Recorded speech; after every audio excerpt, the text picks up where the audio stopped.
बिस्मिल्लाहिर्रहमानिर्रहीम अस्सलाम वालेकुम। नॉलेज लैब चैनल में आप सबको खुशामदीद कहते हैं। क्वेश्चन नंबर 2 से लेकर 9 तक चैप्टर नंबर 5 का जो सेक्शन बी है वो आज हम डिस्कस करेंगे। तो चलिए वीडियो का आगाज़ करते हैं। क्वेश्चन नंबर 2 में the variation in extension x of the force F for a spring is shown in figure, यानी एक फ़िगर हमें दी हुई है, उसके अंदर हमें एक्सटेंशन और फोर्स के बारे में बताया हुआ है और ग्राफ दिया हुआ है उन्होंने हमें एक, और उसके ऊपर एक पॉइंट गिवन है हमें एल, जिस जो इलास्टिक लिमिट को रिप्रेजेंट कर रहा है, और इसकी हमें जो है उसके हवाले से जनाब क्वेश्चंस हैं। अब पार्ट ए में कह रहा है इलास्टिक लिमिट को डिस्क्राइब करने होती क्या है ये। तो इलास्टिक लिमिट के हवाले से हुक्स लॉ का जहाँ पे टॉपिक है वहाँ पे बुक में मौजूद भी है, बाकी यहाँ मैंने ब्रीफली एक डेफिनेशन आपको दे दी है कि होती क्या है ये। The maximum value of stress that can be applied on an elastic body under which it retains its elasticity is called elastic limit of the body। यानी मैक्सिमम वैल्यू है ये स्ट्रेस की जो किसी ऑब्जेक्ट पर अप्लाई किया जा सकता है जो कि इलास्टिक ऑब्जेक्ट हो, और जिसके अंदर रहते हुए, यानी जिस स्ट्रेस के अप्लाई करने के बावजूद ऑब्जेक्ट जो है अपनी असल जो पोजीशन है, अपनी असल जो हालत है उसके ऊपर वो वापस आ जाए, उसको बरकरार रखे, अपनी लचक की खसूसियत को रिटेन यानी कि बाकी रखे, बरकरार रखे, तो इसको हम कहते हैं elastic limit of the body. अब स्ट्रेस क्या होता है? दबाव, ठीक है ना। प्रेशर और स्ट्रेस में सिर्फ डिफरेंस इतना है कि प्रेशर में हम कह रहे होते हैं कि normal force acting on unit area, यानी किसी सरफेस पर, किसी एरिया पर एक्ट करने वाली वो फोर्स जो 90 डिग्री का एंगल बना रही हो। लेकिन स्ट्रेस में हमने ऐसी कोई कंडीशन अप्लाई नहीं की होती, हम सिर्फ सिंपली जो है इसको डिफ़ाइन करते हैं force acting on unit area, ठीक है। और यूनिट जो है इसका भी न्यूटन पर स्क्वायर मीटर ही होता है। तो मैक्सिमम वैल्यू जो है, यानी ज़्यादा से ज़्यादा स्ट्रेस किसी ऑब्जेक्ट पर जो अप्लाई किया जा सकता है उसे हम कहते हैं elastic limit of the body. और इसी मैक्सिमम वैल्यू से बढ़कर अगर आप, यानी इस स्ट्रेस की इस वैल्यू से ज़्यादा अगर आप उस पर फोर्स अप्लाई करेंगे, स्ट्रेस अप्लाई करेंगे, तो ऑब्जेक्ट जो है वो परमानेंटली डिफॉर्म हो जाएगा। अगर इसके अंदर रहते हुए आप अप्लाई करते हैं स्ट्रेस, तो ऑब्जेक्ट जो है अपनी इलास्टिसिटी को, अपनी लचक को बरकरार रखेगा। लेकिन अगर इससे ज़्यादा अगर आपने फोर्स अप्लाई की, स्ट्रेस अप्लाई किया, दबाव दिया उसके ऊपर, ऑब्जेक्ट के ऊपर, स्प्रिंग पर या रबर बैंड पर, तो वो फाइनली क्या हो जाता है? परमानेंटली डिफॉर्म हो जाता है, ठीक है। और यही वो वैल्यू होती है जिसके अंदर रहते हुए हुक्स लॉ जो है वो अप्लाई हो सकता है। हुक्स लॉ के बारे में हम डिटेल में पढ़ेंगे, आगे क्वेश्चन आएगा, ठीक है।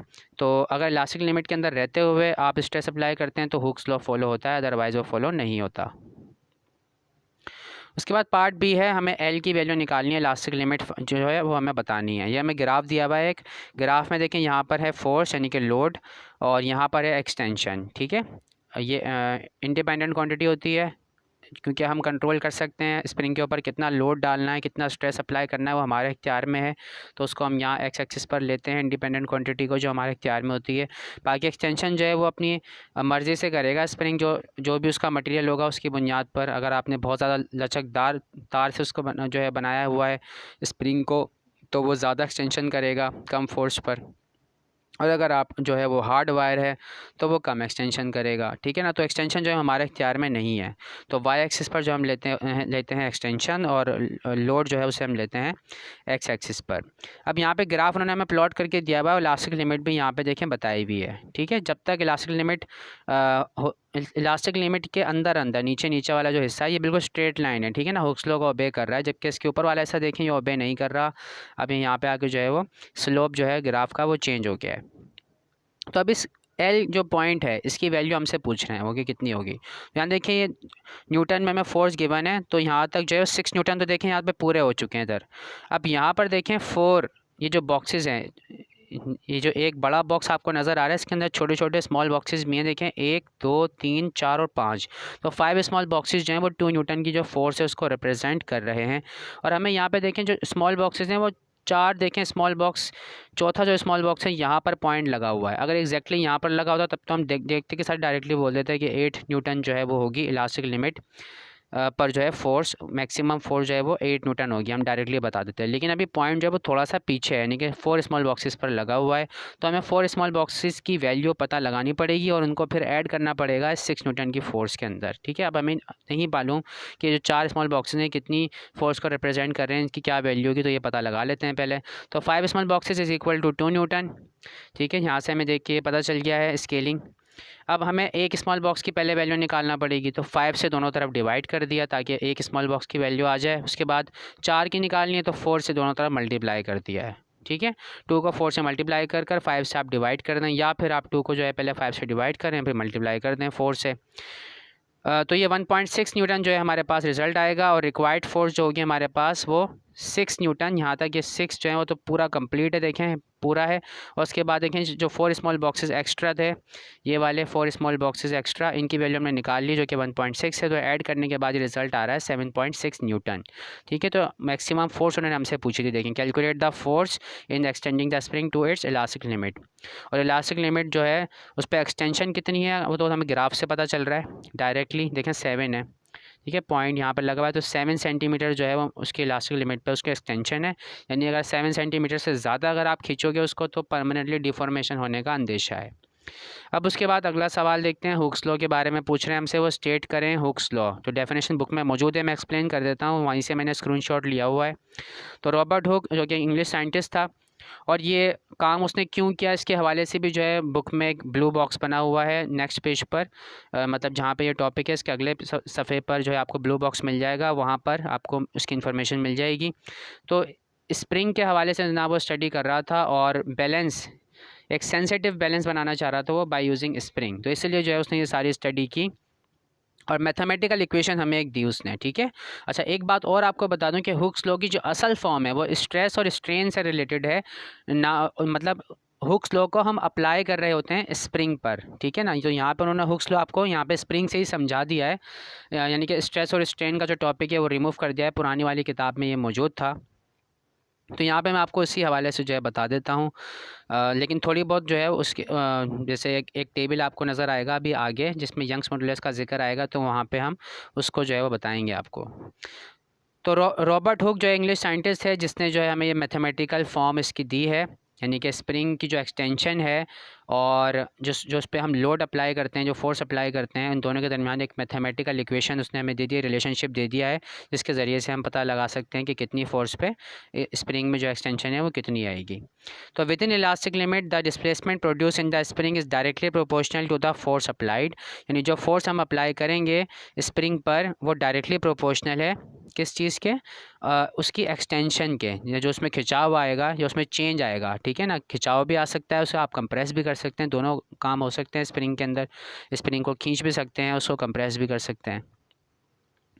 तो इलास्टिक लिमिट के अंदर रहते हुए तो ये जो लॉ है ये ओबे होगा, यानी कि ये रिलेशनशिप डायरेक्टली प्रोपोर्शनल वाला आपको नज़र आएगा, अदरवाइज़ ये ऑब्ज़र्व नहीं होगा। अगर इलास्टिक लिमिट से आप आगे बढ़ गए तो ऑब्जेक्ट जो है ये ना तो जो है वो हुक्स लॉ को फॉलो करेगा, और हो सकता है कि उसमें परमानेंट डिफॉर्मेशन हो जाए, यानी कि वो टूट जाए, ब्रेक हो जाए, यानी कि जो उसकी असल हालत थी लचक वाली, जो उसकी एबिलिटी थी, वो उसको जो है लूज़ कर देगा, ख़त्म कर देगा। तो इलास्टिसिटी की डेफिनेशन भी यहाँ पे मौजूद है। ये लचक जो है वो ऑब्जेक्ट की वो प्रॉपर्टी जिसकी वजह से जब हम उसकी शेप या वॉल्यूम में चेंज लाते हैं फोर्स अप्लाई करके, तो जब हम फोर्स को रिमूव करते हैं, जैसे डिफॉर्मिंग फोर्स कह रहे होते हैं हम, तो डिफॉर्मिंग फोर्स को जैसे हम रिमूव करते हैं वैसे ही ऑब्जेक्ट जो है वो अपनी वापस असल हालत में आ जाता है। जैसे कि अगर बलून की बात करें तो बलून पे आपने फ़ोर्स लगाई, उसकी शेप चेंज हो गई, जैसे ही आपने फ़ोर्स हटाई तो वापस वो अपनी असली हालत में आ गया।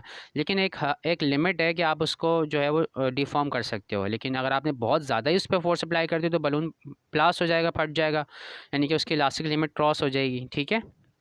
तो परमानेंट डिफॉर्मेशन हो जाती है अगर इलास्टिक लिमिट जो है वो क्रॉस की जाए, ज़रूरत से ज़्यादा जो है वो स्ट्रेस अप्लाई किया जाए। अब ये इसकी जो है मैथमेटिकल फॉर्म है।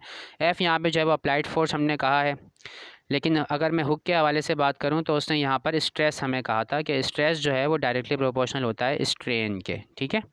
स्ट्रेन कहते हैं फ्रैक्शनल चेंज को, ठीक है ना। फ्रैक्शनल चेंज मतलब रेशो होता है वो चेंज इन लेंथ का और ओरिजिनल लेंथ का, ठीक है। कई तरह से डिफ़ाइन करते हैं, वॉल्यूम के हवाले से भी डिफ़ाइन करते हैं कि change in volume divided by volume, या change in length divided by length. इस तरह से दो तरह से जो है इसको डिफ़ाइन कर रहे होते हैं, टेंसाइल स्ट्रेन वगैरह वगैरह। तो पुरानी किताब में थी ये चीज़ें, अभी नई किताब में उन्होंने ये टॉपिक रिमूव कर दिया है।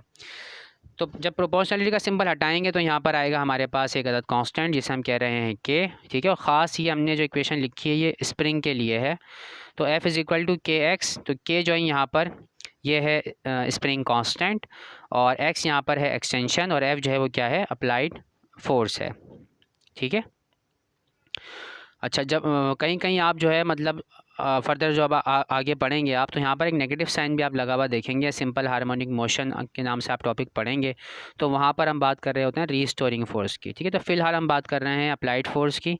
तो F is equal to k x जो हमने यहाँ पे अप्लाई कर दिया है, ठीक है। ज़्यादा बेहतर तो हम यहाँ पे ये जो फोर्स है ये रीस्टोरिंग फोर्स की बात कर रहे होते हैं, यानी कि स्प्रिंग के अंदर जो इंटरनली जो उसमें जो फोर्स अप्लाई होगी ना, ये वो फोर्स होती है। बहरहाल यहाँ पे अप्लाइड फोर्स कह रहा है तो मैंने अब इसी हवाले से आपको बता दिया, लेकिन एक्चुअल में ऐसा नहीं है। जो असल में जो लॉ है वो रीस्टोरिंग फोर्स के हवाले से है। तो F यहाँ पे क्या होती है, रीस्टोरिंग फोर्स होती है। जब आप स्प्रिंग के ऊपर फोर्स अप्लाई करके उसको खींच रहे होते हो, एक तो फोर्स वो है जो आप अप्लाई कर रहे हो, एक वो फोर्स है जो स्प्रिंग के अंदर डेवलप हो रही है, जो उसे वापस अपनी जगह पर जो उसकी ओरिजिनल पोजीशन है वहाँ पर उसको लेके जाना चाहती है, ठीक है। तो जैसे जैसे आप उसको खींचते जाते हो स्प्रिंग को, वैसे वैसे वो जो फोर्स है वो बढ़ती जाती है अंदर, ठीक है। तो F is equal to k x. तो वेयर के is spring constant, stiffness of spring, इसको हम कह रहे होते हैं। उसके बाद देखें आगे, Hooke's law is applicable to all kinds of deformation.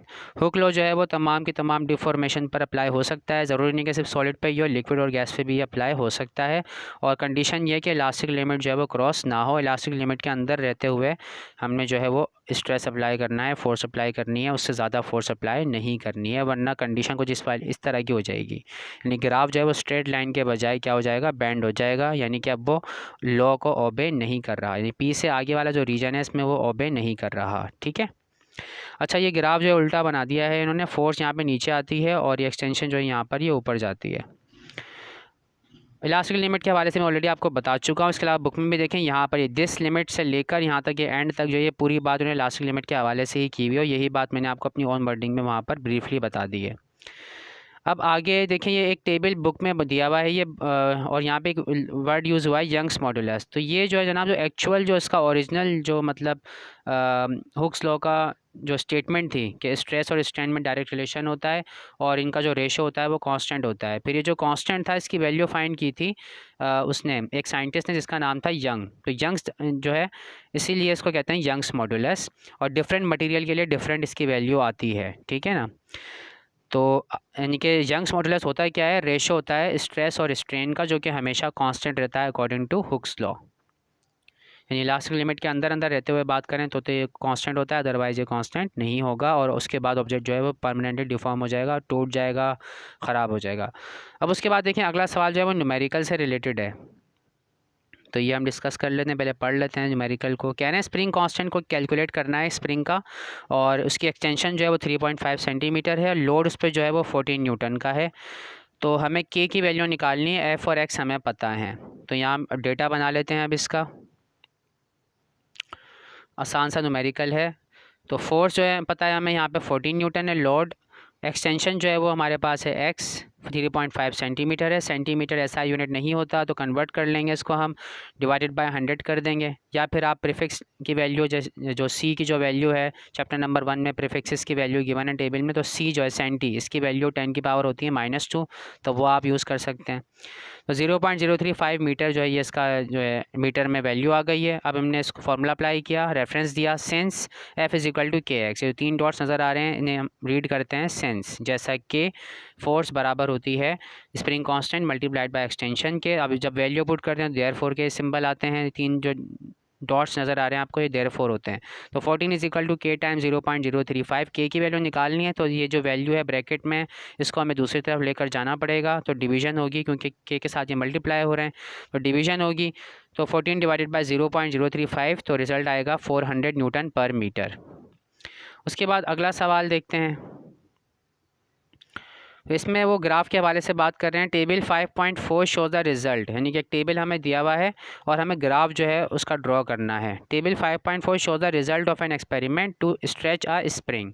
और मज़े की बात जनाब ये है कि जो टेबल उन्होंने हमें दिया हुआ है ये गलत टेबल है, तो मैंने इसकी जो है करेक्शन की है, और करेक्शन करके जो है वो सही टेबल बनाकर और फिर उसका ग्राफ ड्रॉ कर और इसमें जो भी उन्होंने क्वेश्चन हमसे पूछे हैं उनके आंसर मैंने आपको समझाने की कोशिश की। ये वो जनाब टेबल है जो उन्होंने हमें दिया हुआ है, ठीक है। गलती इसमें यह है कि ये जो आपको नज़र आ रहा है ये कॉलम, इसी तरह का जो है एक टेबल बुक के चैप्टर के बिल्कुल स्टार्टिंग में भी उन्होंने हमें दिया हुआ है एक्टिविटी के तौर पे उसको कंप्लीट करने के लिए, और सेल्फ असेसमेंट जब क्वेश्चंस करवाए थे तो वहाँ पर मैंने उसको डिस्कस किया था।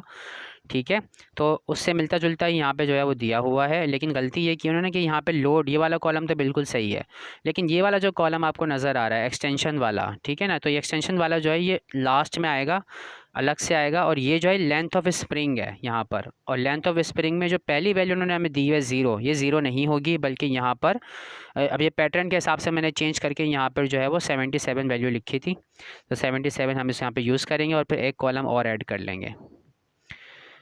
तो इसके डिफरेंट पार्ट्स हैं, पार्ट A, B, C और D। तो पहले मैं आपको टेबल दिखा देता हूँ कि क्या इसमें मिस्टेक है और मैंने करेक्शन क्या किया। देखें तो लोड ये वही है जो वहाँ पर हमें दिया हुआ था एज इट इज़, इसमें मैंने कोई चेंज नहीं किया। लेंथ की नीचे वाली सारी वैल्यू बिल्कुल ठीक हैं, ऊपर जो 0 वाली वैल्यू थी उसकी जगह मैंने लिखा है 77। क्या सोच के लिखा है बता देता हूँ आपको। तो एक्सटेंशन देखें, एक्सटेंशन जो है वो स्टार्टिंग में अभी बिल्कुल भी स्ट्रेच नहीं किया, कोई लोड नहीं डाला उसके ऊपर, तो एक्सटेंशन क्या होगा जनाब, 0 होगा यकीनन। जब आप उसके ऊपर लोड डालेंगे स्प्रिंग के ऊपर, स्प्रिंग को स्ट्रेच करेंगे, उसके ऊपर हैंग करेंगे वेट 2 न्यूटन का, तो वो थोड़ा सा एक्सटेंड हो जाएगा। यानी पहले उसकी लेंथ थी, ओरिजिनल लेंथ 77 सेंटीमीटर थी, और जब आपने उस पर लोड डाला तो उसकी लेंथ हो गई है 80 सेंटीमीटर, यानी कि उसमें चेंज आ गया है कितना, 3 सेंटीमीटर का। कैसे निकालेंगे एक्सटेंशन, फाइनल माइनस ओरिजिनल, तो 80 माइनस 77 हमने किया तो 3 आया हमारे पास रिज़ल्ट। सिमिलरली अब जब हमने 4 न्यूटन का लोड डाला उसके ऊपर तो उसकी लेंथ बढ़कर हो गई 83, हुक्स लॉ के मुताबिक, ये हुक्स लॉ ही है, ठीक है। जैसे जैसे लोड डालेंगे वैसे वैसे लेंथ भी क्या होगी, बढ़ेगी, ठीक है। एक्सटेंशन यहाँ पर है, इसकी बात कर रहे होते हैं हम वहाँ पर, ठीक है ना, एक्सटेंशन की और लोड की। तो 86 माइनस 3 किया, फिर हमने 9 आ गया, फिर 89 माइनस 6 किया हमने 12 आ गया। तो यहाँ पे देखें वैल्यू बढ़ती जा रही है, लेंथ भी बढ़ती जा रही है, एक्सटेंशन भी इंक्रीज़ होती जा रही है। तो देखें 3 के टेबल का पैटर्न हमें नज़र आ रहा है, ठीक है ना, 3, 6, 9, 12, 15 और 16। तो यही वजह थी कि मैंने जो वैल्यू सेलेक्ट की यहाँ पर वो मैंने 3, यानी कि ऐसी वैल्यू सेलेक्ट की जिसका डिफरेंस जो है हमारे पास क्या है, 3 आए, ठीक है। तो जब 0 लोड होगा तो एक्सटेंशन भी 0 होगी, जब 2 न्यूटन लोड होगा तो एक्सटेंशन होगा ये 3, 4 पर 6, 6 पर 9, 8 पर 12, 10 पर 15 और 12 पर 16। अब इसका ग्राफ हम ड्रॉ कर लेंगे। देखें ग्राफ हमने यहाँ पे ड्रॉ कर लिया, और पहले पार्ट में यही उन्होंने हमें कहा है, तो मैनुअली मैंने ग्राफ पेपर पर ड्रॉ किया है इसको, ठीक है। तो ये एक्स एक्सिस है और ये वाई एक्सिस है, एक्स एक्सिस पर लिया है लोड और वाई एक्सिस पर हमने ले ली है एक्सटेंशन। तो यहाँ पर देखें 2 से लेकर 12 तक जो है वैल्यूज़ मैंने यहाँ पर देखें ली है, और यहाँ पर 10 स्मॉल बॉक्सेस जो हैं एक्स एक्सिस पर वो इक्वल हैं 2 न्यूटन की फोर्स के। अब वाई एक्सिस पर जो है वो 2 स्मॉल बॉक्सेस रिप्रेजेंट कर रहे हैं, 1 सेंटीमीटर को ज़्यादा वैल्यूज़ थी, तो इसलिए मैंने जो है वो मतलब स्केल जो है वो इस तरह से लिया है कि इजीली यहाँ पर सारी की सारी वैल्यूज़ जो हैं वो रिप्रेजेंट की जा सकें, ठीक है। तो 2 स्मॉल बॉक्सेस जो हैं, 2 छोटे बॉक्सेस जो हैं रिप्रेजेंट कर रहे हैं 1 सेंटीमीटर को। इसी तरह से फिर हमने सारी जो है वो लेबलिंग कर ली, स्केलिंग पूरी कर ली, मार्किंग कर ली। अब उसके बाद जो वैल्यूज़ हमें गिवन है टेबल में उन्हें मैंने यहाँ पे प्लॉट किया है, ठीक है। तो पहली वैल्यू देखिए हमें गिवन थी 2 न्यूटन पर जो है हमारे पास रिज़ल्ट आ रहा था 3, तो यहाँ पे मैंने देखें 2 न्यूटन की फोर्स है, उसके बाद फिर ये 3 सेंटीमीटर रिज़ल्ट आ रहा था, तो यहाँ पे मैंने एक डॉट लगा दिया है। फिर 4 न्यूटन पर हमारे पास आ रहा था रिज़ल्ट 6 सेंटीमीटर, तो मैंने यहाँ पे डॉट लगा दिया है। फिर 6 पर हमारे पास रिज़ल्ट आ रहा था 9 सेंटीमीटर, तो यहाँ पर लगा दिया हमने डॉट। सिमिलरली सारी वैल्यूज़ प्लॉट कर ली, तो यहाँ तक हम पहुँच गए हैं और ये 15 वैल्यू है। और उसके बाद देखें एक वैल्यू हमें दी हुई थी उन्होंने 12 पर, तो 12 पर जो वैल्यू थी वो थी 16, यानी यहाँ पे आके इलास्टिक लिमिट उसकी जो है वो क्रॉस हो गई है, अब ये हुक्स लॉ ओबे नहीं कर रहा, ठीक है ना। तो यहाँ पर जो है मैंने एक पॉइंट लगा दिया है। अब यहाँ तक तो हुक्स लॉ ओबे कर रहा है, बिल्कुल स्ट्रेट लाइन आ रही है, सारे पॉइंट्स को मिलाकर हमने यहाँ ओरिजिन 0 से जो है वो इसको मिला दिया है, और ये बिल्कुल स्ट्रेट लाइन है और इसके अंदर रहते हुए जो है हुक्स लॉ ओबे हो रहा है। इसके बाद जो है इस वैल्यू के बाद यानी कि 10 न्यूटन के बाद जो है वो हुक्स लॉ ओबे नहीं हो रहा, तो उसको मैंने कर्व करके जो है वो उसके साथ दूसरे पॉइंट के साथ ज्वाइन कर दिया है। अब पार्ट ए में उन्होंने हमें कहा था ग्राफ ड्रॉ करने का, हमने ग्राफ ड्रॉ कर दिया है। पार्ट बी में देखते हैं क्या कह रहा है। तो पार्ट बी में जो है हमसे कहा जा रहा है कि इलास्टिक लिमिट की वैल्यू बता दें। On the graph mark the limit of proportionality, ठीक है, लिमिट ऑफ प्रोपोर्शनैलिटी या इलास्टिक लिमिट, इसके बारे में हमसे कहा जा रहा है जनाब। तो बहुत आसान है, देखें यहाँ पे मैंने मार्क कर दी है, यानी जहाँ पे स्ट्रेट लाइन आ रही है ना जहाँ तक, वहाँ तक जो है वो फॉलो हो रहा है, अदरवाइज़ इसके आगे जो है फॉलो नहीं हो रहा। तो यही जो है क्या है, लिमिट ऑफ प्रोपोर्शनैलिटी है, ठीक है। अब इसी लिमिट ऑफ प्रोपोर्शनैलिटी पर वो फोर्स भी पूछ रहा है हमसे, ठीक है ना। अगले पार्ट के अंदर दिखा देता हूँ मैं आपको सवाल। ये देखें पार्ट सी में कह रहा है, सॉरी डी में कह रहा है show maximum force at which hooks law is applicable. तो मैक्सिमम फोर्स जनाब वहाँ पर मैंने डॉटेड लाइन से वहाँ पर रिप्रेजेंट किया, और स्प्रिंग कांस्टेंट कैलकुलेट करने का कह रहा है, ठीक है। तो ये दोनों चीज़ें अब एक साथ देख लेते हैं हम। तो देखें यहाँ पर ये मैंने जो है एक लाइन डॉटेड लाइन बनाकर यहाँ पे आपको दिखाया है ये कि 10 न्यूटन की जो फोर्स है ये वो फोर्स है जो लिमिट ऑफ प्रोपोर्शनैलिटी पर अप्लाई होगी, और यही मैक्सिमम फोर्स जो है वो अप्लाई की जा सकती है। इसके बाद जो है ऑब्जेक्ट यानी स्प्रिंग जो है वो अपनी इलास्टिसिटी जो है उसको खोने लगेगा, यानी कि उसमें परमानेंट डिफॉर्मेशन होने का जो है ख़तरा है, वो हुक्स लॉ को ओबे नहीं करेगा, यानी कि उसमें जो डायरेक्ट रिलेशन जो आ रहा था इनके अंदर वो यहाँ पे आके जो है वो एब्सेंट हो गया है। और अब आपने मज़ीद अगर फोर्स अप्लाई कर दी यहाँ पर, ठीक है ना, तो ये स्प्रिंग या तो बिल्कुल सीधी एक वायर बन जाएगी, यानी कि वो वापस अपनी असली हालत में फिर नहीं आएगा। अब यहाँ पे के की वैल्यू निकालने के लिए मैंने फार्मूला अप्लाई किया, देखें F is equal to k x, k is equal to F upon x. तो एफ़ की कोई भी वैल्यू आप स्ट्रेट लाइन वाली जो जगह है यहाँ से आप कोई भी वैल्यू चूज़ कर सकते हैं, और उसके अगेंस्ट जो डिस्प्लेसमेंट है, एक्सटेंशन है, वो आप वैल्यू लेकर दोनों को डिवाइड कर आप यहाँ पर रिजल्ट लिख सकते हैं। तो मैंने यही वाली वैल्यू ले ली है ताकि ईजिली जो है वो आपको नज़र आ जाए। तो देखें यहाँ पर फोर्स है 10, और यहाँ पर जो हमारे पास वो है एक्सटेंशन वो 15 है। तो f की वैल्यू थी ऊपर 10, तो x नीचे है डिनोमिनेटर में, तो 10 डिवाइडेड बाय 15 क्या 0.67 न्यूटन पर मीटर हमारे पास k की वैल्यू आ गई है। अब उसके बाद देखें प्रेशर के हवाले से बहुत डिटेल में मैंने वीडियो बनाई भी है, तो वो आप डिस्क्रिप्शन में मैं लिंक दे दूँगा, आपको वहाँ से चेक कर लीजिएगा, या प्लेलिस्ट में जाकर भी देख सकते हैं। उसके बाद देखें सवाल है why does pressure increase as you dig deeper, explain in detail. अब वो कह रहा है कि प्रेशर जो है जब हम खुदाई करते हैं, डिग करते हैं, खुदाई करते हैं गहराई में, तो इंक्रीज़ करेगा प्रेशर। तो ऐसा क्यों होता है ये बताना है। तो जितनी डिटेल हो सकती थी मैंने यहाँ बता दी है, अपनी तरफ से तो बना नहीं सकता मैं बहरहाल। तो the pressure increases deeper inside the earth since more air particles come above the surface. जब आप खुदाई करेंगे तो खुदाई करने की वजह से होगा ये कि आप नीचे चले गए, ठीक है ना। अब जो आपके ऊपर हवा है, एयर के जो पार्टिकल्स हैं वो ज़्यादा हो गए, पहले जो थे उसके मुकाबले में ज़्यादा पार्टिकल्स हो गए। अब उनका जाहिर सी बात है कुछ ना कुछ तो वज़न होगा, वेट होगा। वेट क्या होती है, टाइप ऑफ फोर्स होती है, और वो जो आपकी जो बॉडी है या जो भी सरफेस है उसका जो भी एरिया है उस पर जो वेट अप्लाई हो रहा है, यानी जो फोर्स एक्ट कर रही है वो बढ़ जाएगी। तो P इज इक्वल टू होता है एफ अपॉन ए। तो प्रेशर में और फोर्स में जो है वो क्या होता है, डायरेक्ट रिलेशन होता है। तो अगर फोर्स ज़्यादा हो जाएगी तो प्रेशर भी क्या हो जाएगा, बढ़ जाएगा। तो यही बात मैंने यहाँ पर लिखी है कि pressure increases deeper inside the earth since more air particles come above the surface which can apply more force, so as a result more force acts on the given area, as a result of this the pressure increases. ठीक है। अब उसके बाद अगला सवाल देख लेते हैं कि क्या है। न्यूमेरिकल है ये। अब boy is pressing a thumb tag, यानी जो पिन जो होती है, जो ड्राइंग शीट जिससे लगाते हैं, थंब टैग, ठीक है, into a piece of wood with a force of 20 newton, ठीक है ना। तो फोर्स अप्लाई की जा रही है 20 न्यूटन की, और थंब टैग है the surface area of head. अब वो जो थंब टैग है उसका ऊपर जो हिस्सा होता है जिस पे आप थंब रखकर उसको प्रेस करते हैं, ठीक है, तो उसकी बात हो रही है। तो head of thumb tag is 1 centimetre square, उसका जो एरिया है वो है 1 सेंटीमीटर स्क्वायर। और जो क्रॉस सेक्शन एरिया है टिप का, अब उसकी जो बारीक वाली जो निब है जिससे जो चीज़ अंदर जाएगी, वुड के अंदर जाएगी, या फॉर्म जो भी चीज़ है जिसके अंदर आप डाल रहे हो उसको, तो उसका जो टिप का जो एरिया है वो बहुत ही बारीक सी है टिप, 0.01 सेंटीमीटर स्क्वायर उसका जो एरिया है। तो हमें कैलकुलेट करना है pressure exerted by boys thumb on the head of thumb tag. पहले हमें प्रेशर निकालना है कौन सा वाला, जो बॉय अप्लाई कर रहा है थंब टैग के हेड के ऊपर, ठीक है। तो इस बार हम एरिया यूज़ करेंगे कौन सा वाला, ये थंब टैग का एरिया यूज़ करेंगे, और फोर्स जो है वो सेम है 20 न्यूटन है। तो ये 20 न्यूटन और 1 सेंटीमीटर इसका ये जो है हम यहाँ पे यूज़ करेंगे। तीनों पार्ट हैं, देखिए पार्ट बी भी मैं पढ़ लेता हूँ ताकि एक साथ फिर हम सारा सोल्यूशन देख लेंगे। और पार्ट बी में कह रहा है pressure of the tip of the thumb tag on the wood. फिर उसके बाद हमें प्रेशर अब जो है देखना है कि जो टिप है उसकी, और टिप पर जो है वो कितना प्रेशर आ रहा होगा वो हमें कैलकुलेट करना है। तो इसमें हम जो एरिया यूज़ करेंगे वो टिप का एरिया यूज़ करेंगे 0.01 सेंटीमीटर स्क्वायर। और पार्ट सी में कह रहा है कि आपने जो है इससे आपको क्या समझ में आया, क्या कंक्लूजन देना चाहेंगे आप। तो इन दोनों आंसर को देखते हुए फिर हम अपना जो है वो रिज़ल्ट बता देंगे। तो अब देख लेते हैं जनाब, सारा डेटा हम यहाँ पे बना देते हैं। तो फोर्स हमें पता है 20 न्यूटन है।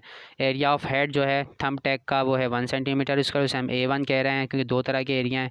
अब सेंटीमीटर जो है ये ऐसा यूनिट तो है नहीं, तो इसलिए हमें कन्वर्ट करना पड़ेगा इसको। ठीक है, तो हमने इसको जो है कन्वर्ट कर लिया ऐसा यूनिट में, मीटर में। अब सेंटीमीटर स्क्वायर से कन्वर्ट करना है मीटर स्क्वायर में। तो C की जगह जो है मैंने लिखी इसकी वैल्यू, SI प्रीफिक्स का जो टेबल है चैप्टर नंबर 1 से, वहाँ से 10 की पावर -2 होती है। अब क्योंकि ये पावर वाला यूनिट है तो पावर इसमें जो है लगेगी। ठीक है, सेंटी के ऊपर जो है वो पावर लगेगी, तो पावर से पावर हो जाती है मल्टीप्लाई। तो 2 2 हो जाएगा ये 4, और माइनस साइन है तो माइनस साइन भी आ जाएगा। 10 की पावर -4 यानी 1 × 10 की पावर -4, ये हो गया हमारे पास area of head of that thumbtack. उसके बाद देखें एरिया ऑफ टेप, ये भी हमें सेंटीमीटर में गिवन था, सेंटीमीटर स्क्वायर में, तो उसको भी हमने मीटर में कन्वर्ट कर लिया। रिजल्ट आया हमारे पास 10 की पावर -6। अब यहाँ पे जो 10 की पावर -4 है, इसके बाद जो मैंने स्टेप किया इसमें मैंने पॉइंट को इस तरफ आगे मूव कराया, साइंटिफिक नोटेशन में इसको लिखा है। ठीक है, तो जो पॉइंट को हम इस तरफ राइट हैंड साइड में मूव करते हैं तो पावर जो है वो नेगेटिव में आती है। ठीक है, और जितने जितने नंबर्स को जंप कराकर आप पॉइंट को आगे लेके जा रहे हो, तो 2 नंबर जंप कराए मैंने यहाँ पर, देखें पहले पॉइंट यहाँ पर था, अब पॉइंट जो है वो 1 के बाद है जो कि नज़र नहीं आ रहा। ठीक है, नज़र नहीं आ रहा से मुराद यानी कि मैंने लगाया ही नहीं है वो। ठीक है, नहीं अगर नहीं होता पॉइंट तो एक्सट्रीम राइट पर होता है वो उस केस के अंदर। ठीक है, तो 1 एक्सपोनेंट -6 इस तरह से यहाँ पर आया। -4 पहले से थी पावर, और -2 जो है वो मज़ीद लगाई हमने पावर, ये पॉइंट को आगे करने की वजह से, राइट साइड पे करने की वजह से। तो एरिया ऑफ टिप आ गया हमारे पास 1 एक्सपोनेंट -6 मीटर स्क्वायर। अब हमें 2 तरह के प्रेशर निकालने हैं, थंब प्रेशर है P1 और टिप प्रेशर जो है वो P2 होगा। मैंने यहाँ पर ये चेंज नहीं किया। ठीक है ना, कॉपी पेस्ट से काम हो रहा होता है, मतलब ये लाइन यहीं पे मैंने कॉपी पेस्ट की, तो ये इसका सबस्क्रिप्ट चेंज करना मैं भूल गया हूँ। तो टिप प्रेशर जो है वो P2 है। तो P1 निकालते हैं पहले, F/A1। फोर्स में सबस्क्रिप्ट चेंज नहीं कर रहा क्योंकि फोर्स दोनों जगह पर सेम अप्लाई हो रही है, एक ही फोर्स अप्लाई हो रही है। तो 20 डिवाइडेड बाय 1 मल्टीप्लाई बाय 10 की पावर -4। सॉल्व किया हमने, 10 की पावर -4 ऊपर आकर हो जाएगी +4। तो 20 मल्टीप्लाइड बाय एक्सपोनेंट 4 हो गया। उसके बाद इसको साइंटिफिक नोटेशन में लिखा, एक्सट्रीम राइट पर मौजूद है पॉइंट, तो पॉइंट को जब हम उठाकर इस तरफ लेकर आएंगे तो क्या होगा, प्लस में लगेगी इस बार पावर। ठीक है ना, जब लेफ़्ट साइड पे जाते हैं तो प्लस में लगती है पावर। तो 4 + 1 5 हो जाएगा। 2 एक्सपोनेंट 5 पास्कल जो है हमारे पास रिजल्ट आएगा, पास्कल या न्यूटन पर स्क्वायर मीटर, दोनों में से कोई भी लिख सकते हैं।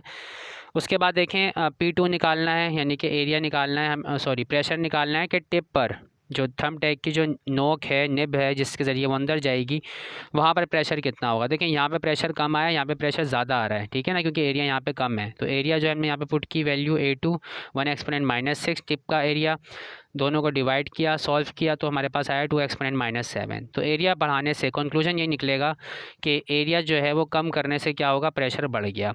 पहले ऊपर जो है वो प्रेशर, अब एरिया ज़्यादा था थंब टैग के हेड का, तो वहाँ पे प्रेशर कम था, लेकिन नीचे टिप जो है वो बिल्कुल बारीक सी थी, तो वहाँ पर जो है वो प्रेशर क्या हो गया, ज़्यादा हो गया, इसलिए इजीली जो है वो पिन अंदर चली जाती है लकड़ी के। तो result show that pressure increases with the area decreases. तो ये पार्ट C भी हो गया कंप्लीट हमारा। उसके बाद क्वेश्चन नंबर 9 है, the figure shows a basic hydraulic system that has small and large piston of cross section area of 0.005 metre square and 0.1 metre square respectively. Force apply की जा रही है 20 न्यूटन की स्मॉल पिस्टन पर। तो calculate करना है हमें। अब पहले मैं आपको फ़िगर दिखा देता हूँ। देखिए ये है फ़िगर, और ये एक हाइड्रोलिक सिस्टम है। ठीक है, और पास्कल्स लॉ की एप्लीकेशन है ये। ठीक है ना, तो यहाँ पर जो है ये हाइड्रोलिक लिफ्ट है, इसमें एक थिक फ्लूइड जो है वो भरा हुआ होता है इस सिस्टम के अंदर। और पास्कल का लॉ ये कहता है कि जब हम किसी फ्लूइड पर यानी एयर पर या लिक्विड पर जब हम फोर्स अप्लाई करते हैं तो वो, या प्रेशर अप्लाई करते हैं, तो वो उस प्रेशर को जो है हर डायरेक्शन के अंदर इक्वली क्या कर देता है, ट्रांसमिट कर देते हैं। ठीक है, तो बुक में इसके बारे में डिटेल मौजूद भी है, ब्रीफली मैंने आपको बता भी दिया है। तो यहाँ पे उसकी एप्लीकेशन डिस्कस की जा रही है न्यूमेरिकल के अंदर। तो यहाँ पे देखें 2 तरह के पिस्टन है, एक ये छोटा वाला पिस्टन है जिसका एरिया कम है, और एक बड़ा पिस्टन है जिसका एरिया ज़्यादा है। तो यहाँ पर फोर्स जो अप्लाई की जा रही है वो 20 न्यूटन की, और छोटे वाले पिस्टन का एरिया है 0.005 स्क्वायर मीटर, और बड़े पिस्टन का एरिया है 0.1 मीटर स्क्वायर। ठीक है, यहाँ से जो हम लोड उठाएंगे। तो अब देखते हैं सवाल क्या पूछ रहा है। पार्ट ए में कह रहा है the pressure transmitted into hydraulic fluid. तो फ्लूइड में जो है प्रेशर जितना ट्रांसमिट किया जा रहा है, जो इनपुट दिया जा रहा है इसको, वो हमें निकालना है।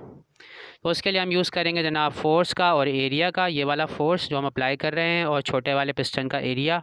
तो इससे हमें पता चल जाएगा कितना प्रेशर जो है वो इसके अंदर ट्रांसमिट किया जा रहा है। ठीक है, तो डेटा बनाया मैंने। सबसे पहले फ़ोर्स एट स्मॉल पिस्टन, इसको मैं F1 कह रहा हूँ क्योंकि डिफरेंट होगी फ़ोर्स, छोटे पिस्टन पे अलग होगी और बड़े पिस्टन पर अलग होगी, इसलिए जो सबस्क्रिप्ट इस्तेमाल किए जा रहे हैं। एरिया भी अलग अलग है, तो A1 यूज़ कर लिया स्मॉल पिस्टन के लिए 0.005, लार्ज पिस्टन के लिए A2 है 0.1 मीटर स्क्वायर रिक्वायर्ड है हमें। लास्ट पिस्टन पे फोर्स F2 निकालना है हमें। ठीक है, डिफरेंट पार्ट्स से तो सारे यहाँ पे कवर हो जाएंगे। और प्रेशर जो है निकालना है हमें P। तो फॉर्मूला अप्लाई किया प्रेशर का, वैल्यूज़ पुट की, कैलकुलेशन की, तो 4000 न्यूटन पर स्क्वायर मीटर जो है प्रेशर अप्लाई किया जा रहा है। उसके बाद अगला पार्ट देखते हैं जनाब क्या पूछ रहा है वो। फोर्स निकालनी है लास्ट पिस्टन पर, इसलिए वहाँ पे लिखा हुआ था क्योंकि एक साथ ही मैंने सॉल्व कर दिया पूरा का पूरा। तो प्रेशर जो है पास्कल लॉ के मुताबिक जितना प्रेशर हम उस पर अप्लाई करेंगे उतना ही जो है वो ट्रांसमिट भी कर देगा। ठीक है, तो एक ही तरफ से जो है मूवेबल पिस्टन मौजूद है जहाँ पे जो है लिक्विड मूव कर सकता है, तो वहीं पे सारा का सारा प्रेशर अप्लाई करेगा वो। तो प्रेशर की वैल्यू वही रहेगी, लेकिन इस बार जो है वो एरिया भी चेंज है और फोर्स भी क्या होगी, चेंज हो जाएगी। तो F2/A2 मैंने फार्मूला यूज़ किया है। A2 की वैल्यू हमें पता थी, F2 हमें फाइंड आउट करना है। P की वैल्यू हमने अभी कैलकुलेट की है 4000। 0.1 को जब दूसरी तरफ लेके जाएंगे तो ये मल्टीप्लाई हो जाएगा 4000 से, तो रिज़ल्ट आएगा 400 न्यूटन, यानी कि जो बड़ा वाला पिस्टन है वहाँ पर 400 न्यूटन की फोर्स अप्लाई होगी। जबकि हमने कितनी की थी अप्लाई, 20 न्यूटन, लेकिन एरिया बड़ा करने की वजह से क्या हुआ, फोर्स जो है वहाँ पे क्या हो गई, वो बढ़ गई है क्योंकि प्रेशर जो है वो सेम है दोनों तरफ। ठीक है, अब उसके बाद पार्ट सी देखें, वो कह रहा है discuss the distance travelled by small and large piston, यानी कि जो छोटा वाला पिस्टन है और जो बड़ा वाला पिस्टन है दोनों के जो डिस्टेंसेस हैं वो सेम होंगे या नहीं, इस बारे में डिस्कस करना है। The hydraulic system contains a viscous liquid, एक गाढ़ा लिक्विड होता है उसके अंदर, हाइड्रोलिक सिस्टम के अंदर पिस्टन्स के दरमियान। Liquids are not compressible, liquid जो होते हैं वो कंप्रेसिबल नहीं होते हैं। ठीक है, ईजिली कंप्रेसिबल नहीं होते, बहुत ही मामूली सा नेग्लिजिबल सा इफेक्ट आएगा अगर बहुत ज़्यादा फोर्स अगर आप अप्लाई करेंगे तब, अदरवाइज़ कंप्रेसिबल नहीं होते हैं लिक्विड। तो ओके, तो 10 both the pistons will move the same distance, तो यही वजह है कि दोनों के दोनों पिस्टन जो है वो सेम डिस्टेंस ट्रेवल करेंगे। सही है, लेकिन जो बड़ा वाला पिस्टन है वो ज़्यादा लोड उठाने की एबिलिटी रखता है, ये खासियत है उसके अंदर। अब उसके बाद यहाँ पर जनाब हमारे कंप्लीट हो गई है सारे के सारे जो क्वेश्चंस हैं। तो थैंक यू सो मच जनाब, आज की वीडियो में इतना ही। अल्लाह हाफिज़।